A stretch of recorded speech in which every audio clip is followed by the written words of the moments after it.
durablement vôtre pour un monde à la fois vivant, vivable et viable.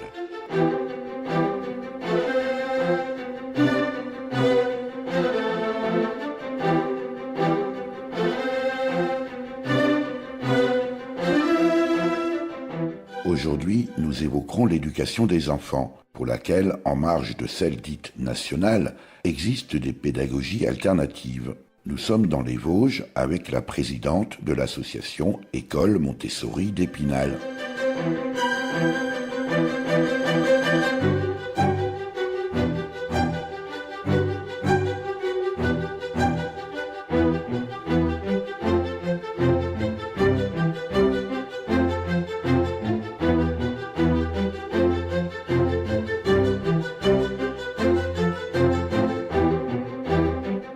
Durablement Vôtre, en partenariat avec les radios associatives de Lorraine. Anne Arnoux, bonjour. Bonjour. Anne Arnoux, c'est aujourd'hui mercredi, le moment où on passe vous voir ici à Épinal, donc il n'y a pas école. Nous sommes installés sur des toutes petites chaises, sur des petites tables, voilà, ça ne nous rajeunit pas tout ça. Avant de détailler le fonctionnement de l'école Montessori d'Épinal, j'aimerais que vous nous présentiez la pédagogie Montessori et puis surtout que vous nous présentiez sa fondatrice, son initiatrice, Maria Montessori. Donc Maria Montessori, c'est une des premières femmes médecins d'Italie. Donc ça montre déjà un petit peu sa force de caractère. Après s'être occupée des enfants en difficulté, qu'on appelait à l'époque débiles, elle s'est occupée d'un quartier populaire à San Lorenzo et a créé sa première maison des enfants, puisque les enfants n'étaient pas scolarisés avant 6 ans et faisait un peu de troubles dans le quartier. Donc elle a pris en charge tous ces enfants avec le matériel qu'on retrouve en France chez les ergothérapeutes, tout ce qui est matériel sensoriel. Et elle s'est rendue compte que les enfants n'avaient pas de matériel adapté. Donc elle a fait créer des petites tables, des petites chaises, nous y voilà, des petites brosses, des petits balais, des petits instruments de cuisine. Et elle s'est rendue compte que les enfants délaissaient le coin jeu qu'elle avait mis pour travailler. Anne Arnoux, aujourd'hui, ce petit matériel, on le retrouve dans toutes les écoles, pas que Montessori au reste, mais c'est elle qui a initié finalement, on pourrait presque dire les interrupteurs, il n'y en avait pas beaucoup à l'époque, mais à hauteur d'enfant. À hauteur d'enfant, tout à fait. On comprend déjà la démarche. Oui. Il faut vraiment penser le monde à hauteur d'enfant. Elle les a énormément observés. C'est l'observation qui revient sans cesse dans sa pédagogie. Alors, il faut aussi peut-être, Anne Arnoux, replacer le travail de Maria Montessori dans le contexte, vous disiez, de l'époque, au 19e. On est encore très très loin. On peut dire que c'est une sacrée bonne femme au sens là vraiment étymologique, qui a quasiment un siècle d'avance. Oui, un siècle. Et puis, ce qui est étonnant, c'est qu'on découvre des choses actuellement avec nos études qui prouvent ce qu'elle avait trouvé. Dans les études cognitives, sur les cerveaux, les choses comme ça, on découvre seulement des choses qu'elle s'en était rendue compte et qu'elle avait prouvées. Alors, c'est une prouesse quand même, Anne Arnoux, de répondre à mes questions, parce que non seulement vous avez un micro en main, mais vous avez surtout un bébé de 3 mois qui s'appelle Gabriel. Voilà, alors Gabriel participe plus ou moins à l'émission. Voilà, il assure le fond sonore. Anne Arnoux, est-ce que vous pouvez résumer, je sais bien que c'est compliqué, voire surtout complexe, précisément la pédagogie Montessori? Alors la pédagogie Montessori, elle s'est rendue compte que l'enfant, avant d'être papillon, était une chrysalide et une chenille, et elle a vraiment étudié ce dont l'enfant avait besoin pour son développement. Elle a découvert pour ça des périodes sensibles. Elle s'est rendue compte que c'était pas nous qui apprenions à parler à l'enfant, mais juste qu'il était baigné dans un bain de langage et qu'il apprenait à parler. Donc elle a étudié ça pour surtout les 3-6 ans, mais également un peu aussi avant, dès la naissance, même avant, et jusqu'à 25 ans. La majorité va à 25 ans. Sachant que vous évoquiez les études sur les neurosciences, on sait que le cerveau de l'humain termine son développement à 21 ans. Et après, pour elle, c'est toute la période de la vie politique. Il faut absolument que l'enfant fasse que le jeune adulte fasse ses premiers pas et s'intéresse aux choses.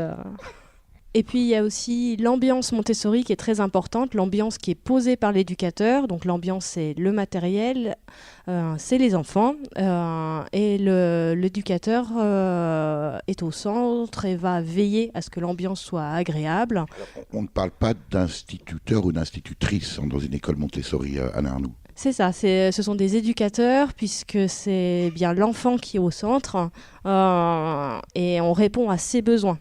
Et c'est pas un vase que l'on... Alors quand on dit répondre à ses besoins, on peut imaginer, on peut croire que l'enfant est roi. C'est pas ça la pédagogie Montessori à Narnou.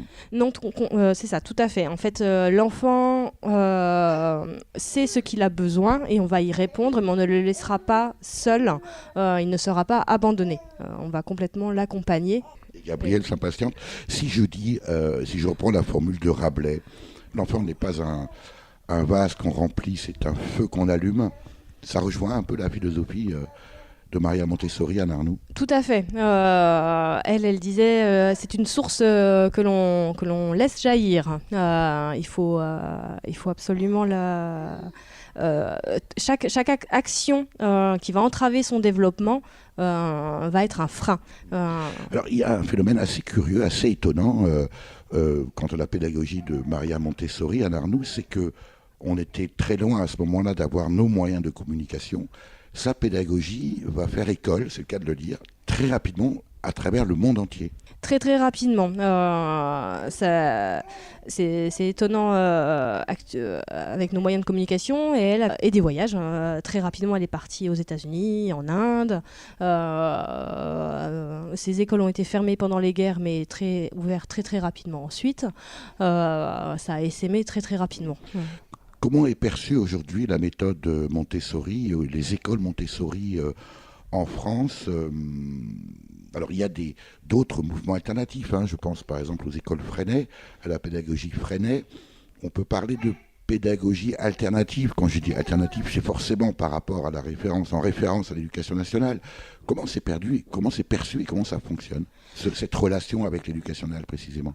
Alors, la relation avec l'éducation nationale, c'est qu'il y a 2 ou 3 écoles en France qui ont un contrat. Toutes les autres écoles sont hors contrat, c'est-à-dire complètement indépendantes.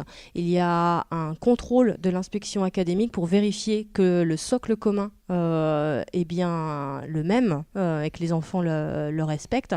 Mais la pédagogie est complètement libre dans l'école. Alors, c'est le cas de l'école Montessori et d'Épinal à Narnou. Combien d'écoles Montessori aujourd'hui en France et peut-être dans le monde? Je ne sais pas si vous avez les chiffres. Alors en France, 150, mais ça se développe très très rapidement. Dans le monde, plus de 40 000. Et dans l'inspection, enfin même dans les écoles privées, depuis le livre de Céline Alvarez, de nombreux instituteurs se forment et essayent de le développer dans leur classe. Une dizaine dans les Vosges. Alors ça me fait penser aussi à l'étymologie même du mot pédagogie, du grec pédos, le pied. On sait que le pédagogue était l'esclave qui accompagnait l'élève à l'école précisément, et que c'est à ce moment-là que l'élève posait des questions, et c'est cette mise à disposition du savoir à l'enfant. Est-ce qu'on peut dire aussi, à Narnou, que dans le système classique, c'est à l'enfant de s'adapter à l'institution, à l'école? Montessori, c'est plutôt l'inverse, c'est l'école qui s'adapte aux enfants. C'est tout à fait ça. Nous, on leur propose du matériel, mais c'est eux qui en disposent, qui vont le chercher. Le mouvement est très très important dans la pédagogie puisque on travaille énormément avec les sens, et la tour rose ne peut être construite qu'à l'autre bout de la classe pour qu'ils puissent se déplacer le plus possible avec les cubes pour bien se rendre compte de la différence de volume et de poids. Enfin. C'est toute la pédagogie de Maria Montessori, ce rapport aussi au corps. Vous êtes donc, vous, Anne Arnoux, présidente. Alors, on n'a pas l'habitude de voir une présidente présider une école. C'est parce qu'en réalité, l'école Montessori est une association. Votre statut, vous n'êtes précisément pas sous contrat. C'est ça. C'est une école libre, associative. Donc, ça veut dire aussi que vous n'avez aucun moyen financier pour assurer le fonctionnement de l'école. Combien d'enfants aujourd'hui sont scolarisés à l'école Montessori d'Épinal et de quelle classe à quelle classe, donc de quel âge à quel âge, Anne Arnoux? Alors actuellement, il y a 15 enfants de 3 ans et demi à 9 ans en juin. Et en septembre, normalement, 2 classes d'au moins 15 enfants, peut-être un peu plus, de 2 ans et demi à 10 ans et demi, ça pourrait aller jusqu'à 12 ans. Et en fait, on est comme si on ne savait pas que c'est une école privée, libre, Montessori. C'est un local qui ressemble furieusement à une vraie école. Tout à fait, oui, c'est avec des porte-manteaux et oui, c'est avant tout une école avec des enfants. Durablement vôtre, Éric Mutschler. Fais pas ci, fais pas ça, viens ici, mets-toi là. Attention, prends pas froid ou sinon gare à toi. Mange ta soupe, allez, brosse-toi les dents. Touche pas ça, fais dodo, dis papa, dis maman. Fais pas ci, fais pas ça. Ah tata, prout cadet, à cheval sur mon bidet. Mets pas tes doigts dans le nez, tu suces encore ton pouce. Qu'est-ce que t'as renversé, ferme les yeux, ouvre la bouche. Montre pas tes ongles vilains, va te laver les mains. Ne traverse pas la rue, sinon pendant tu. Fais pas ci, fais pas ça. Ah tata, prout cadet, à cheval sur mon bidet. Laisse ton père travailler, viens donc faire la vaisselle. Arrête de te chamailler, réponds quand on t'appelle. Sois poli, dis merci à la dame, laisse ta place. C'est l'heure d'aller au lit, faut pas rater la classe. Fais pas ci, fais pas ça. Ah dada, pour de cadet, à cheval sur mon bide. Tu me fatigues, je n'en peux plus, dis bonjour, dis bonsoir. Ne cours pas dans le couloir, sinon t'entends tu. Fais pas ci, fais pas ça, viens ici au doigt de là. Prends la porte, sors d'ici, écoute ce qu'on te dit. Fais pas ci, fais pas ça. Ah dada, pour de cadet, à cheval sur mon billet. Tête de mule, tête de voiture, va recevoir une bête. Qu'est-ce que t'as fait de mon peigne, je ne le dirai pas de fois. Tu n'es qu'un bon à rien, je le dis pour ton bien. Si tu ne fais rien de meilleur, tu seras meilleur.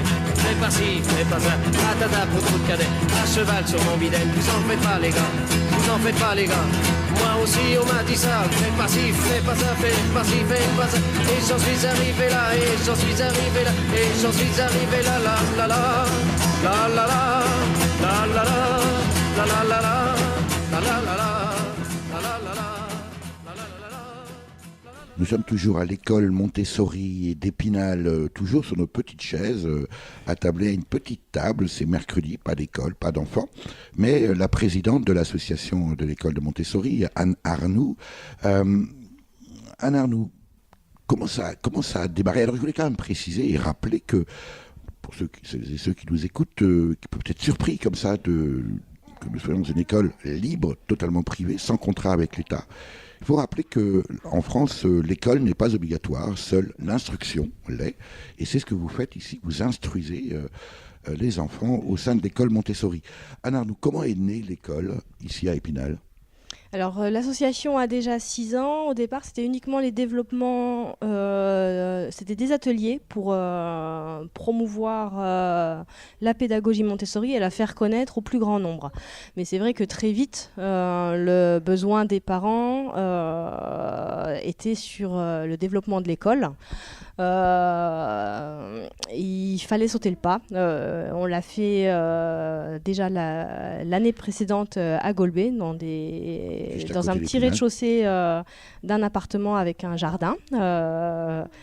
Et vu les effectifs, il a fallu déménager. Donc, et on avait envie d'être à Épinal au centre. Donc voilà, après une recherche des locaux, on s'est retrouvé ici pour une première année qui va se finir dans 2 jours.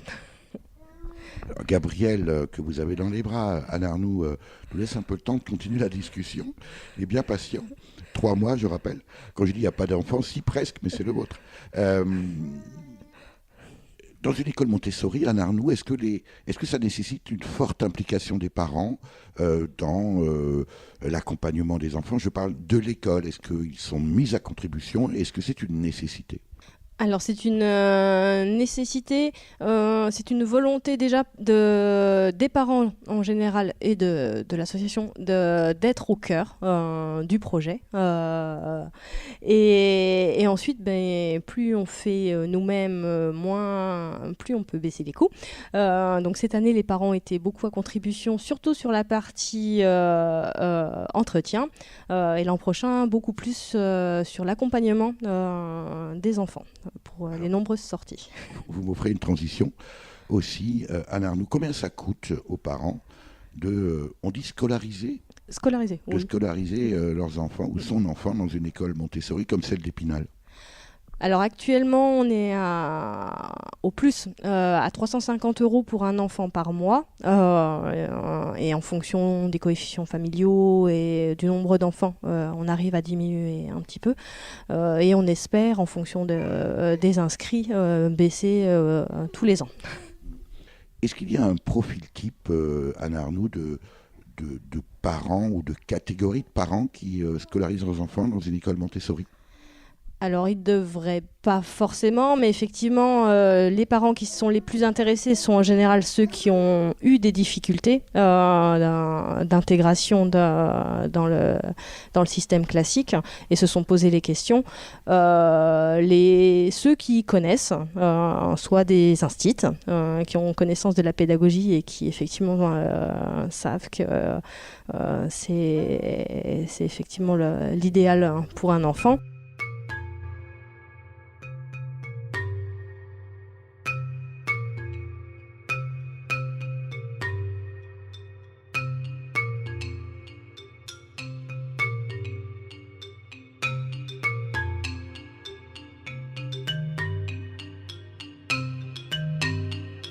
Durablement vôtre, Éric Mutschler.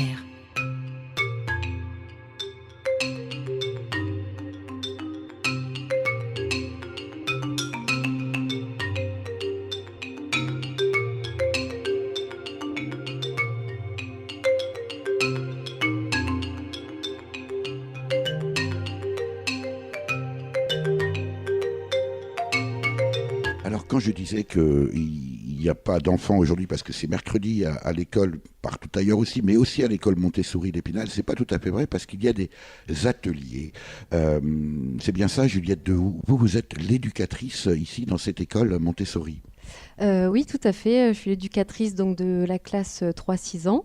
Et donc le mercredi, nous faisons des ateliers, donc tous les mercredis, pour les enfants qui ne connaissent pas l'école Montessori et qui veulent découvrir cette pédagogie. Et donc, ils passent un moment de découverte. Alors, précisément, comment ça se passe à ce moment-là? Les enfants doivent être un peu déstabilisés, peut-être, non, par rapport à ce qu'ils voient ici, tous les nombreux objets qui sont à leur disposition. Effectivement, c'est vraiment une nouvelle manière pour eux d'aborder les apprentissages. C'est beaucoup par la manipulation, donc il y a beaucoup de couleurs, beaucoup d'objets. Mais voilà, on prend le temps d'expliquer et les enfants s'adaptent quand même assez facilement. Alors ça, c'est pour les ateliers. Une journée type dans une école Montessori, Juliette Dehoux, ça se passe comment? Alors les enfants arrivent à l'école à 8h30. Donc ensuite, on a un petit rassemblement avec tous les enfants où on fait donc la date, la météo. Il y a un petit temps de parole aussi pour chaque enfant, pour que chaque enfant puisse s'exprimer. Et ensuite, du coup, on va dans la classe faire vraiment un temps Montessori de 9h moins le quart jusqu'à 11h30. Donc, vraiment... C'est quoi un temps Montessori? Alors, donc, dans la classe, quand les enfants arrivent dans la classe, en fait, ils se dirigent naturellement vers une activité. Donc, c'est une activité que je leur ai déjà présentée auparavant. Ils ne peuvent pas prendre n'importe quelle activité. C'est vraiment une activité que je leur ai déjà présentée. Et ensuite, ils peuvent la répéter plusieurs fois ou alors la ranger, reprendre une autre activité. Voilà, c'est un travail en fait en autonomie et en fonction de leur rythme. Mais après, c'est vrai que l'éducateur peut aussi diriger les enfants vers une activité s'ils ne savent pas quoi faire ou pour changer d'activité. Juliette Dehoux, on est ici dans la salle de classe de l'école Montessori d'Épinal. Alors moi je vois des murs blancs, avec des dessins d'enfants, jusque-là assez classiques. Je vois beaucoup d'étagères, beaucoup d'objets en bois, quelques tables basses. Comment ça se passe une journée type à l'école Montessori d'Épinal ? À l'école Montessori d'Épinal. Donc le matin, les enfants arrivent à 8h30. On fait un temps de rassemblement où donc là, on fait la date, la météo. Il y a un petit temps de parole pour chaque enfant pour que chacun puisse s'exprimer. Et ensuite, on rentre dans la classe donc vers 9h moins le quart, 9h, où là, il y a un temps de travail Montessori jusqu'à 11h30 à peu près. Et un temps de travail Montessori, ça consiste en quoi ? Alors en fait, les enfants donc sont en autonomie dans la classe. Quand ils arrivent donc dans la classe, ils prennent vraiment l'activité de leur choix. Après, c'est vrai que l'éducateur peut aussi les aider à choisir une activité s'ils ne savent pas vraiment vers quoi se diriger. Et donc après, ils réalisent cette activité-là en autonomie. Ils peuvent la répéter autant de fois qu'ils le souhaitent, ou alors changer d'activité. Donc il y a des enfants qui peuvent faire 2 activités dans la matinée parce qu'ils la répètent, ils sont très concentrés, ou alors ils peuvent en faire 10 dans la matinée. Ça dépend. Tout à l'heure, Anne Arnoux nous expliquait l'importance du corps et de la relation entre précisément l'apprentissage à travers aussi la manipulation, l'emploi d'objets. Ici, il y en a beaucoup. Derrière vous, Juliette Dehoux, il y a comment est-ce qu'on peut dire, un outil. Non, c'est pas un outil, c'est un objet. Essayez de le décrire. Assez caractéristique de la pédagogie Montessori. Oui, alors c'est le meuble à perles. Donc en fait, c'est pour apprendre aux enfants le carré et le cube des chiffres. Donc c'est en fait, on appelle ça les chaînes du carré ou du cube. Donc c'est vraiment pour apprendre à compter, pour avoir la logique du carré et du cube des nombres. Ça veut dire, Juliette Dehoux, que dans une école Montessori, il n'y a pas, on l'a entendu tout à l'heure, pas d'instituteur ou d'institutrice qui dit « aujourd'hui nous allons faire ça ». C'est l'enfant qui décide et qui va spontanément vers les différents espaces de la classe. Oui, c'est ça, c'est un petit peu l'enfant qui va choisir en fonction de son rythme, en fonction de ses besoins. C'est ce que Maria Montessori appelle les périodes sensibles. Et effectivement, on a pu constater que quand les enfants ont envie de travailler, ont envie de faire une activité, ils apprennent assez rapidement. En fait, ils ont vraiment envie d'apprendre par eux-mêmes, sont curieux d'apprendre. Et du coup, c'est vrai que l'apprentissage peut aller plus vite. Enfin, les enfants n'ont pas la pression d'apprendre, en fait. C'est un plaisir pour eux de... C'est peut-être le rêve de tous les vieux enfants que nous sommes, qui sommes peut-être passés par des pédagogies un peu plus, directes, un peu plus brutales.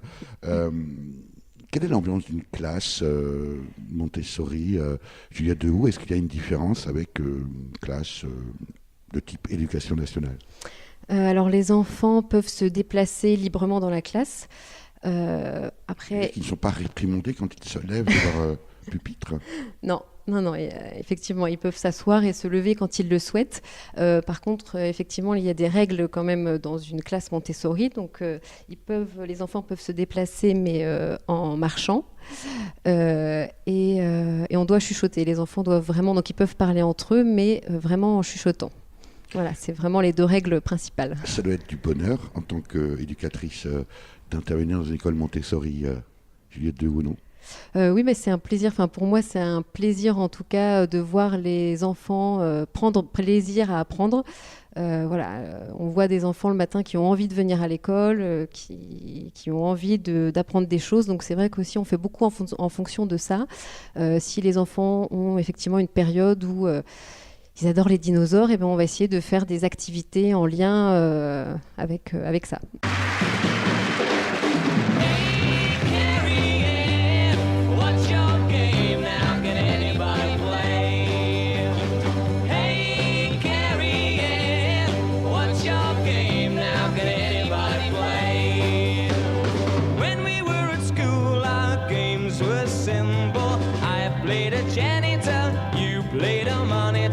Then you played with all the boys and prefects. What's the attraction and why?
Juliette Dehoux, vous êtes éducatrice ici à l'école Montessori d'Épinal.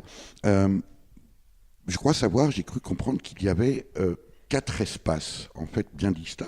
Alors on ne s'en aperçoit pas forcément ici quand on est dans cette salle. Vous allez nous expliquer en quoi ça consiste. Alors effectivement, la classe est divisée en 4 aires bien distinctes.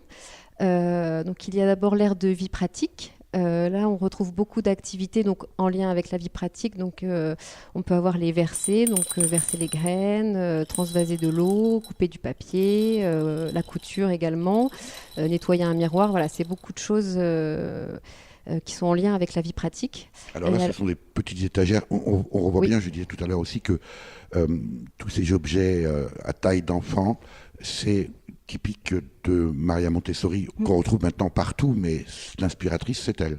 Oui, tout à fait. Et donc effectivement, comme vous le disiez, toutes les activités sont à hauteur d'enfant. Les pichets également sont à petite taille. C'est vraiment pour développer leur autonomie, qu'ils puissent faire vraiment seuls.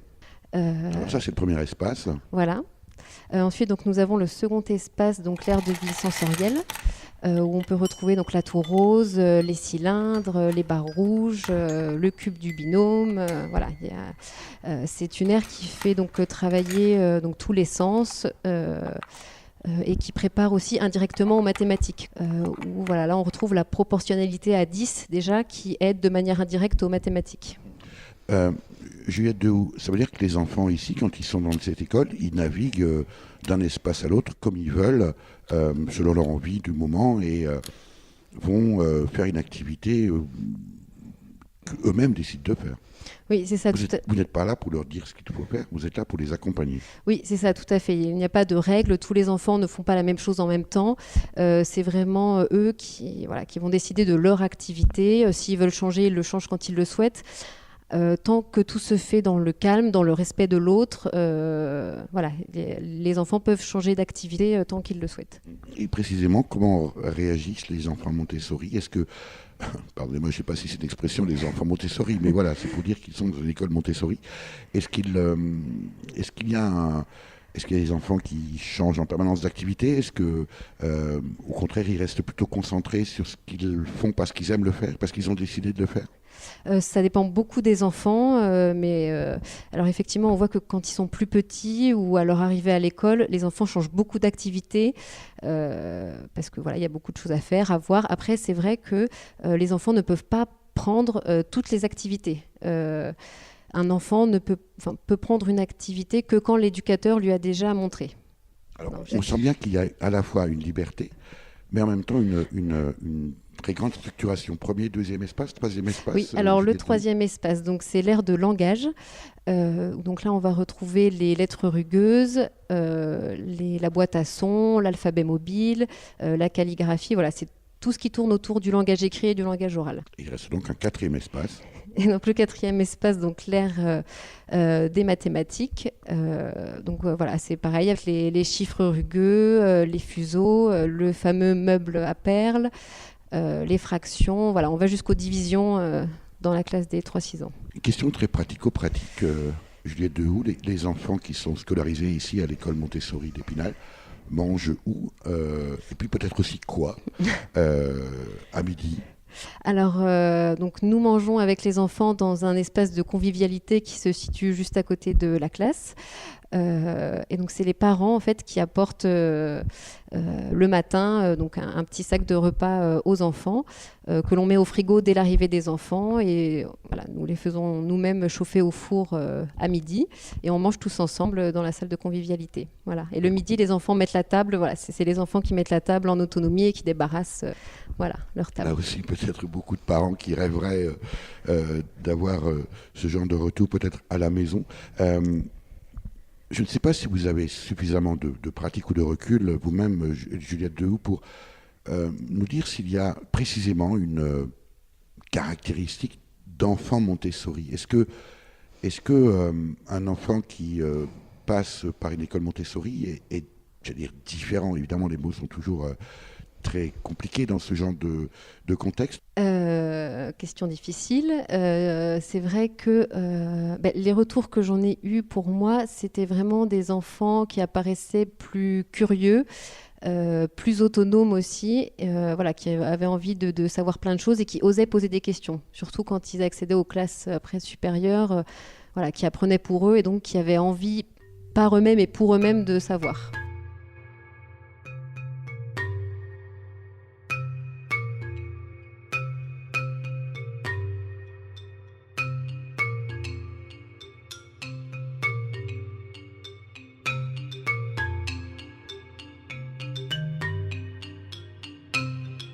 Durablement vôtre, Éric Mutschler.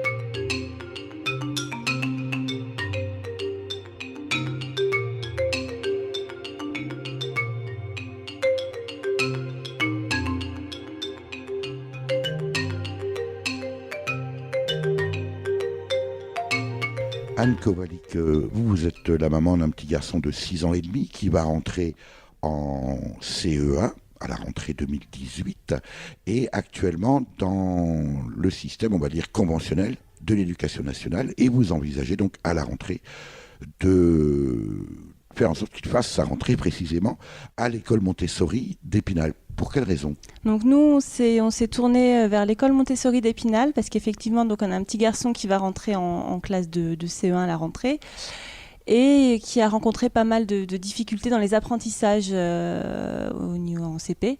Donc du coup, on a regardé un petit peu ce qui pouvait se faire autour dans d'autres apprentissages, quoi. Donc du coup, on a regardé, on est tombé sur l'école Montessori, la méthode Montessori, on s'est renseigné sur cette méthode-là et on a pensé que ça pouvait convenir à un enfant comme Arthur. Ça veut dire que vous ne connaissiez pas Maria Montessori, son école, sa pédagogie ? Non, on ne connaissait pas du tout. C'est vrai que du moment que ça allait bien, on sait pas, on n'a pas regardé d'autres méthodes. Donc du coup, comme ça n'a pas été une année de CP très facile pour notre petit garçon. Donc, Est-ce que c'est indiscret, Anne Kowalik, que si vous demande ce qui n'allait pas dans cette école ? Beaucoup de difficultés dans les apprentissages et du coup Arthur s'est fermé, il a refusé de lire, il a refusé d'écrire, ça a vraiment été une année assez dure pour lui, voilà. Comment ça se passe avec l'éducation nationale ? Vous quittez le système en une certaine manière pour inscrire votre fils dans une école libre, une école privée. Ouais. Comment ça réagit ? Alors c'est sûr que eux aimeraient conserver Arthur dans le système scolaire classique. Malgré le fait qu'il constate un échec. Voilà, qu'il rencontre des difficultés. Mais bon, ils comptent quand même mettre en place à la rentrée un PAP, un plan d'adaptation personnalisé, pour aider Arthur quand même sur les apprentissages sur lesquels il rencontre des difficultés. Ça veut dire qu'il y a une forme de résistance de l'éducation nationale ? Est-ce que on ne pourrait pas imaginer, mais on rêve peut-être, que l'éducation nationale s'inspire au contraire de ces méthodes ? Je ne sais pas s'il y a une forme de résistance. C'est vrai qu'ils ont envie d'y arriver aussi. Hein. J'ai envie de dire et de tout mettre en œuvre pour aider nos enfants, je pense. Hein. On va le croire. Hein. Est-ce que c'est pas finalement, quand on vous écoute, quand on écoute le discours d'Anne Arnoux, le discours de Juliette Dehoux, le vôtre, on a vraiment le sentiment que ce sont deux visions, deux écoles, là pour le coup c'est le cas de dire, deux visions du monde qui se distinguent, peut-être même se confrontent, quelque part presque dans une forme de rapport à l'État. On pourrait presque dire que finalement l'école classique, l'éducation nationale, c'est une forme de, allez, le terme est peut-être un peu dur, de soumission, mais en réalité quand on réfléchit bien, on demande quand même aux enfants de rester assis toute la journée et d'écouter ce que dit le maître. Ouais. Et Montessori, on l'a entendu, c'est presque l'opposé. C'est presque une école de la dissidence. Oui, complètement. Là, je vous rejoins complètement par rapport à ça. C'est vrai que l'école scolaire classique, on demande aux enfants d'être un peu tous dans le même moule, hein, tous assis derrière un petit bureau, pas bouger, écouter, alors que c'est un peu tout le contraire dans l'école Montessori. Hein. Qu'est-ce que vous attendez qu'est-ce que vous espérez votre fils va entrer en CE1 à la rentrée 2018. Il faudrait d'ailleurs qu'on passe vous voir. Hein. Est-ce que c'est un comportement qu'il a aussi à la maison, dans un contexte différent, ou c'est une réaction à l'école ? Non, je pense qu'il a vraiment une réaction à l'école parce qu'il est complètement. On retrouve pas du tout le même petit garçon dans la vie de tous les jours comme on le retrouve à l'école. Et justement, on a envie de le retrouver à l'école comme on le retrouve dans la vie de tous les jours. C'est pour ça qu'on est venu aussi à la méthode Montessori. Alors on va lui souhaiter déjà de bonnes vacances et puis surtout une bonne rentrée 2018. Merci Anne Kowalik. Je vous remercie.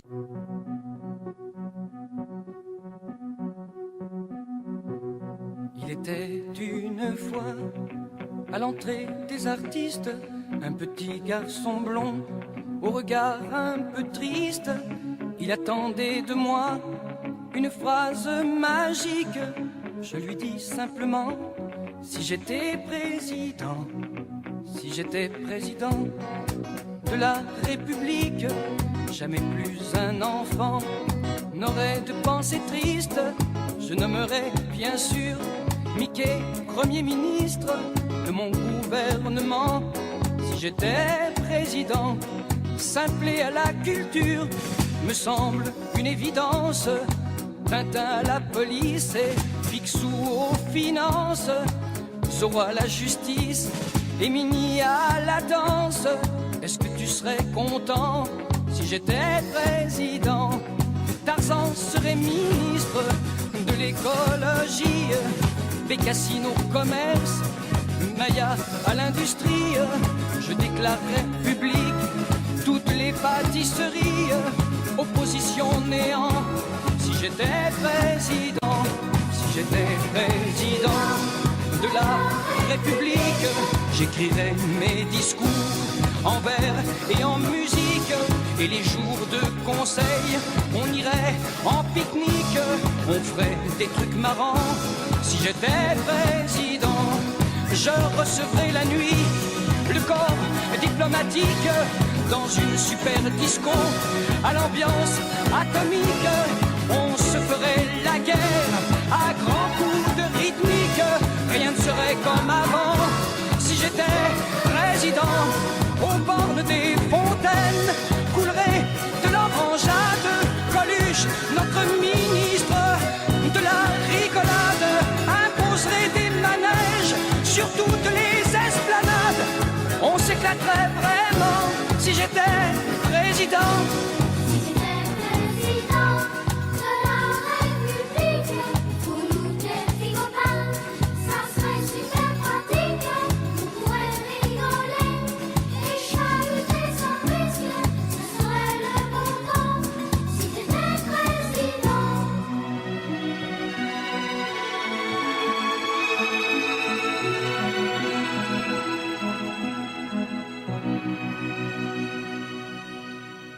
Je serai jamais président de la République. Vous les petits malins, vous êtes bien sympathiques, mais ne comptez pas sur moi pour faire de la politique. Pas besoin d'être président pour aimer les enfants. La la la la la la, la la la la la la, la la la la la, la la la la la la, la la la la la.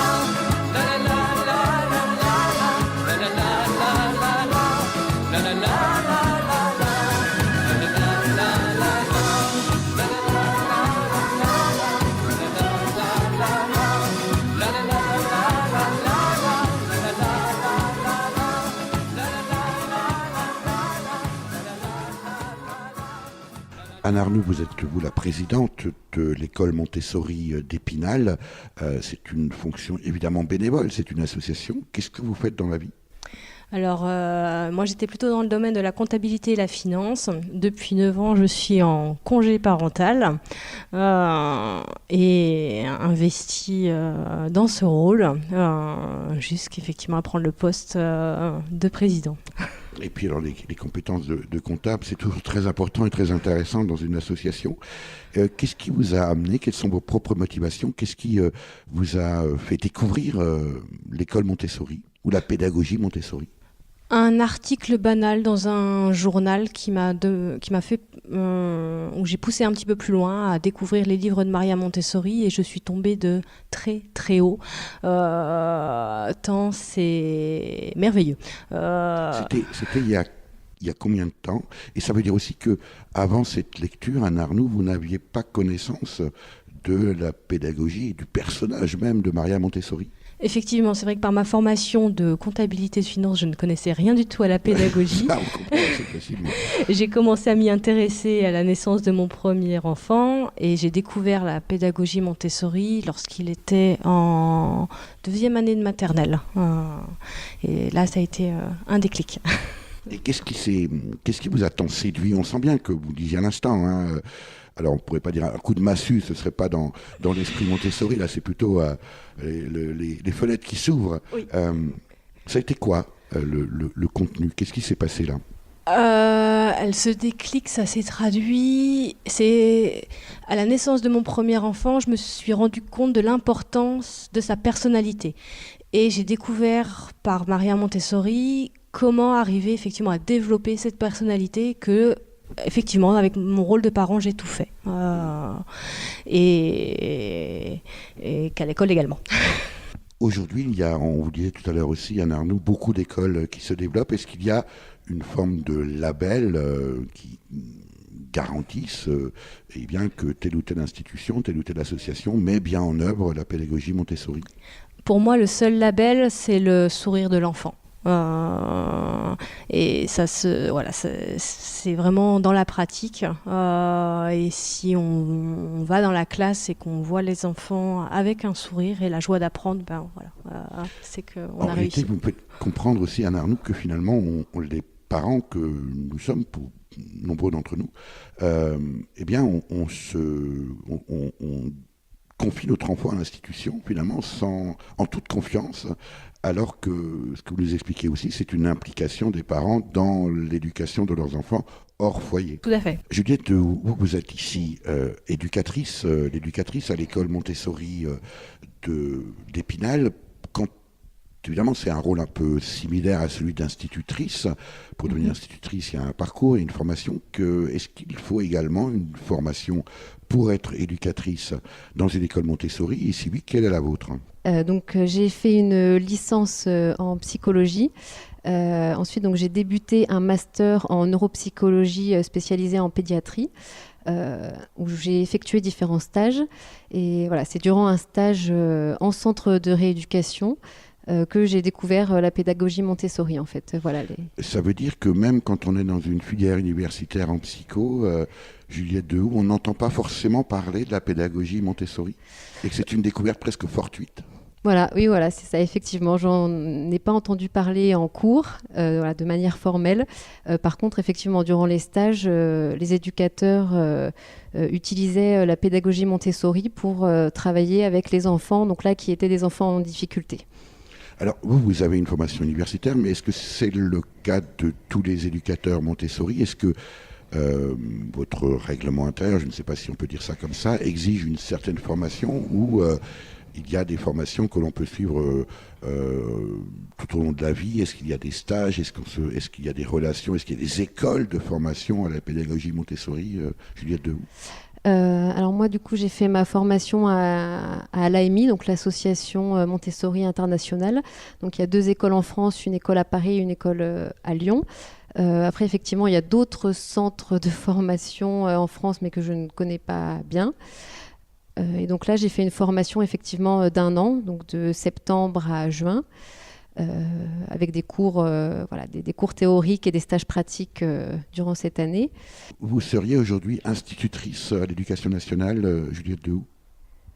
Non, je ne pense pas que je pourrais être éducatrice, être en tout cas institutrice dans l'éducation nationale, parce que c'est vraiment une autre façon d'apprendre et pour moi, c'est vraiment un plaisir de pouvoir respecter le rythme de l'enfant, respecter leur développement et d'aller à leur rythme. L'invité de Durablement Vôtre, coup de gueule ou coup de cœur?